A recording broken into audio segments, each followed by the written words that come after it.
Hi friends, host Eric here. I was talking with famous people. This video might get uploaded. I don't really have a clear thesis here. It's a bit of a musings video. There's also a car video, but I'm parked, as you can probably tell. I'm brooding a bit this evening. Processing a lot of complicated things. You know, the world's changed so much over the course of my life. I'm 51 years old, and I was born and lived most of my childhood prior to computers. And then I lived my adolescence more or less prior to the internet. And the internet's changed things so much. It's made so many... It's given the everyman a voice, a place to express if they want to. It's provided a more of a concrete battleground for various advocates to fight for the attention of everybody on, And it's allowed individuals to have a lot more control over the information they receive, how they want to receive it, when they want to receive it, and from what sources. Here in Portland, my first thought when I got to Portland was, this place has terrible, terrible traffic. But that was because it was a Friday afternoon rush hour, there were multiple crashes, it was pouring rain, etc. So, fine. My second thought was, man, I love this city. This place is great. I'd fit in just fine around here. Rachel and I would kill as a duo playing music. And then my third thought was, I don't like Portland enough to live here. It's got the same problems that cities all up and down the West Coast have, except it's probably less well contained here than it is in Los Angeles.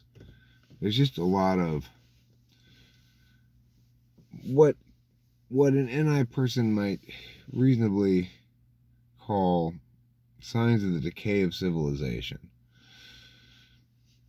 Now, the problem we have in the status quo is that 30 years ago, one could reliably reference history to understand the present and the future in a way that one cannot do any longer.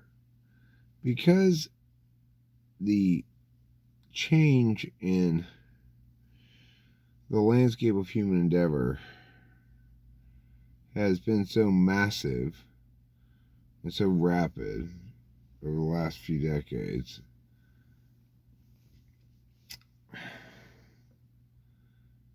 referencing how humanity dealt with sea changes in the past isn't very informative.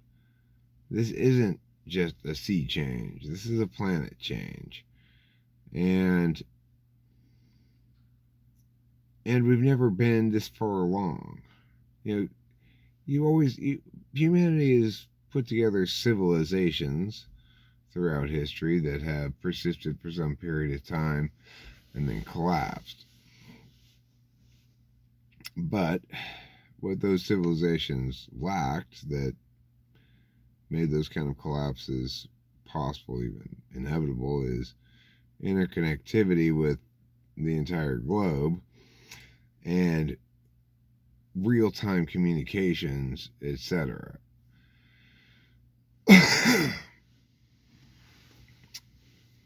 It's harder for an empire to collapse if it's not an empire of conquest. It's an empire of profit-making. Capitalism has enabled, potentially, civilizations, empires, etc., whatever you want to call them, to persist indefinitely as long as they're profitable.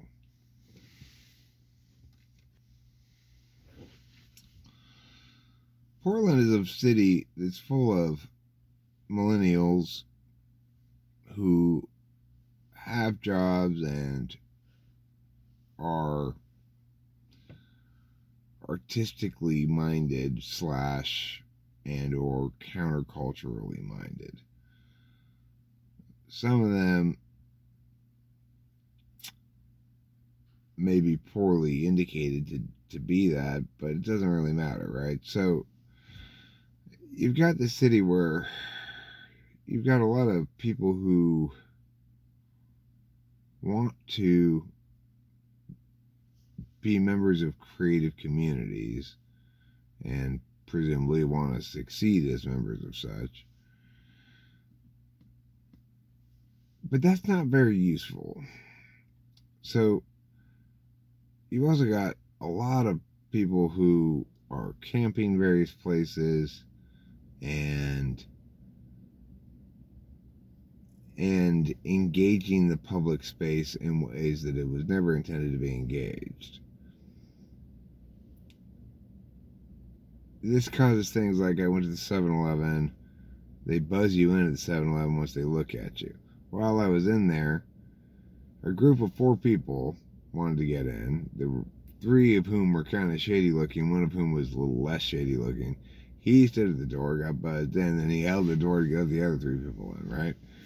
And I'm sure that was fine. They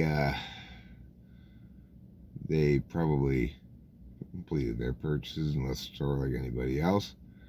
But that kind of breakdown of civic norm is disturbing to me.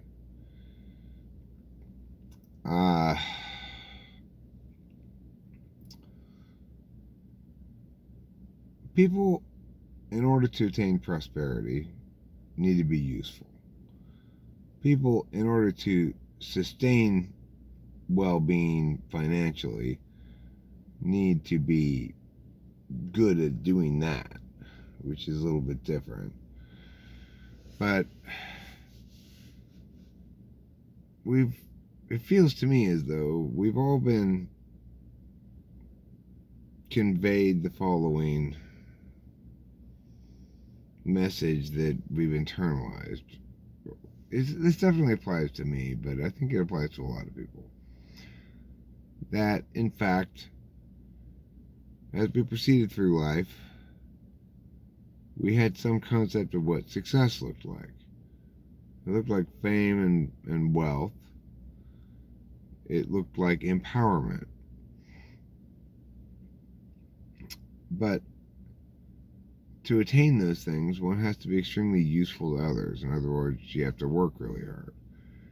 And that part of the message got conveyed a lot less clearly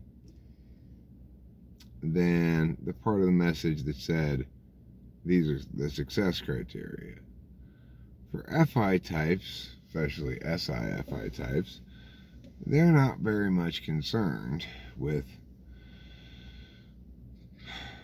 societal expectations or societally set standards for success. But I think that the TIFE people and the NI people have a different understanding of things. So I would like to be rich and famous,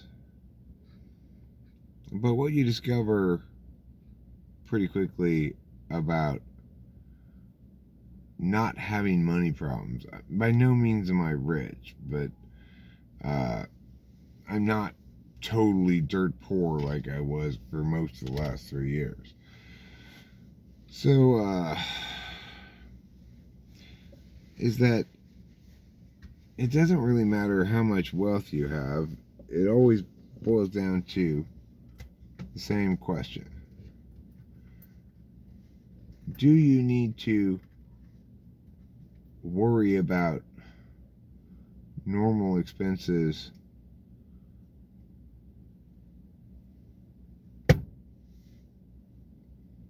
or not. If you don't, you're not going to suddenly start spending shit tons of money. Although, obviously,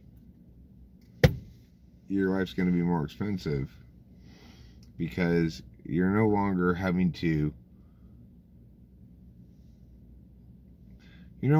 make so many decisions based on what you can't do. But neither are you going to discover all of a sudden that buying things makes you happy. I hate buying things.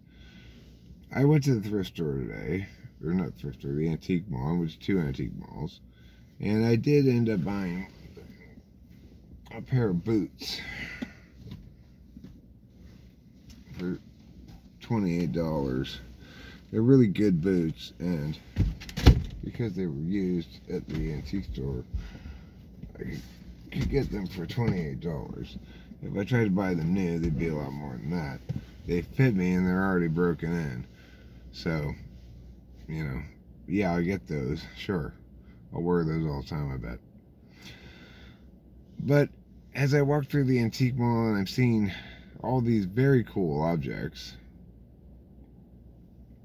I just don't want any of them. I've been going through this process of dealing with my dad's death and my responsibility for dealing with the estate, which has turned out to fall almost entirely to me. Delia's not very much help, but yeah.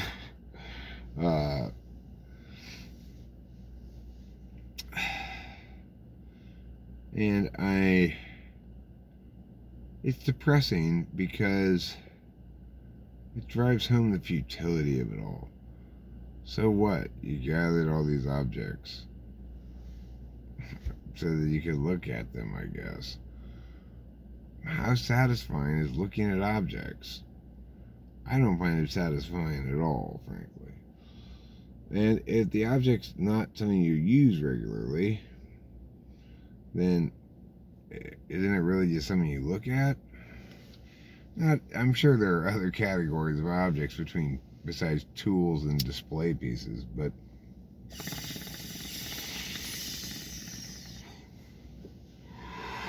we can come up with other categories, obviously, but the point is, so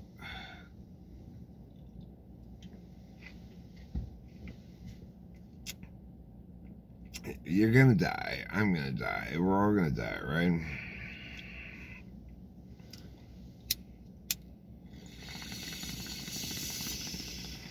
What really gives life purpose? Some people would say that some kind of relationship with God gives life purpose. But I have the opposite kind of relationship with God. God loves me and saves me.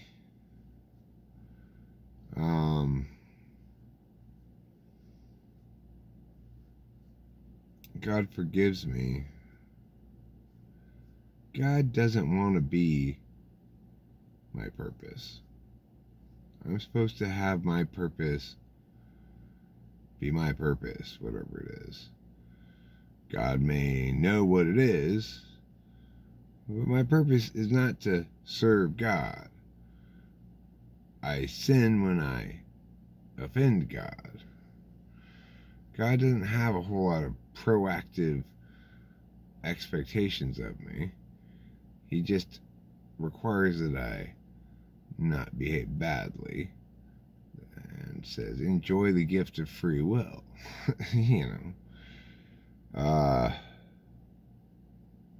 So it's not as though God can give a life purpose, meaning some reason to lay claim to significance beyond that which we obviously don't have.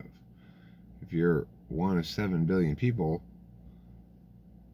how significant can you be? If you're one of 7 billion people that are all immortal, well, you've got a fighting chance over the trillions of years to attain some substantial significance. If you're one of 7 billion people whose entire generation will be dead within 100 years, and there have been myriad such generations die before you, and myriad more to come in the future, and if the population looks to be likely to get, if anything, only larger, then getting lost in the wash for any individual becomes increasingly unavoidable, automatic.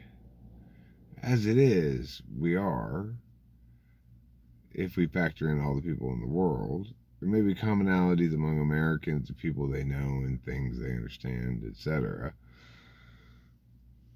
But as generations die off, so do their icons, and almost none of them are remembered. And even the ones who are, who they are changes after they're dead over time, as people rewrite their histories, reinvent their identities, either to make excuses for bad behavior or to try to highlight or uplift some personages who they feel were underappreciated in their time, and the time has vindicated them accordingly. Something like that, you know. Anyway, when one really reflects upon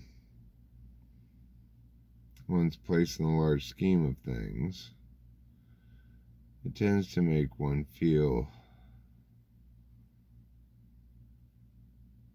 futile if you're an action type who wants to make impacts. I mean, the impacts I want to make are on ideational levels. I want what I'm saying to meaningfully impact the whole world, for these ideas to become both adopted wide across the board and allowed to do their good work of defeating other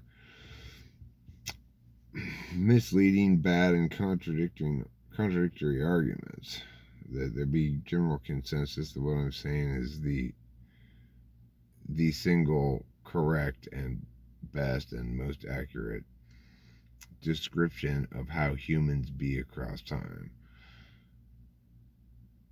Even if such a thing were to occur, though, would it really help? Would everybody be able to understand it? Would enough people be able to understand it? There's at least half the population who's got, well, maybe not at least half, but there's a substantial amount of the population who's got